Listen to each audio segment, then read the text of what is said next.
আৰু তোমালোকেও আজি গীত পৰিৱেশন কৰিবলৈ ইয়াত আহি উপস্থিত হৈছা, কি ক'ব বিচাৰিবা?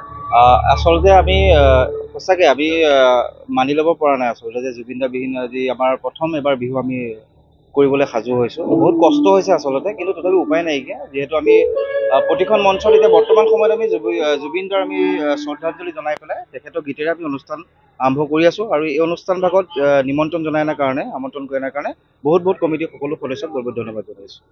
বহাগৰ এনিশাৰ উপলক্ষে আমাৰ মুখ্য সাংস্কৃতিক অনুষ্ঠানৰ মুখ্য আকৰ্ষণ আপোনাৰ দীপমণি কাশ্যপ আৰু চয়নিকা কাশ্যপ, লগতে আমাৰ থলুৱা শিল্পীসকলৰ আপোনালোকে ইতিমধ্যে দেখিলে অৰ্কেষ্ট্ৰা, লগতে হুঁচৰি দল আছিলে।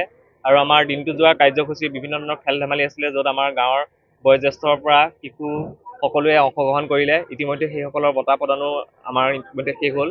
আৰু বঁটা প্ৰদানৰ লগতে আমাৰ এনিশা গোষ্ঠীৰ পৰা আপোনাৰ আমাৰ মৰমৰ প্ৰাণৰ শিল্পী জুবিন গাৰ্গদেৱৰ স্মৃতি সুঁৱৰি আমাৰ প্ৰত্যেককে একোটা নাহৰ পুলি প্ৰদান কৰা হৈছে।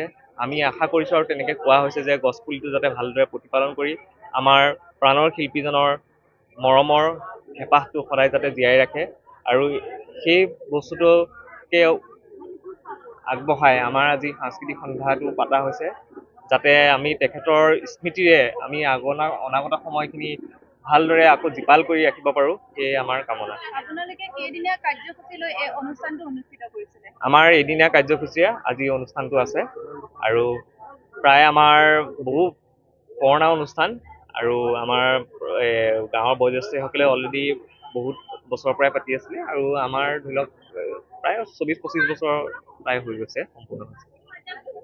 আৰু যিমান পাৰোঁ জুবিন দাৰ গীত গাম, আৰু জুবিন দাক আমাৰ মাজতে জীয়াই ৰাখিম, আৰু যাতে জুবিন দাই যাতে বহুত সোনকালে আমাৰ অসম গভৰ্ণমেণ্টে আমাক যাতে ন্যায় দিয়ে, সেইটোৱে আৰু।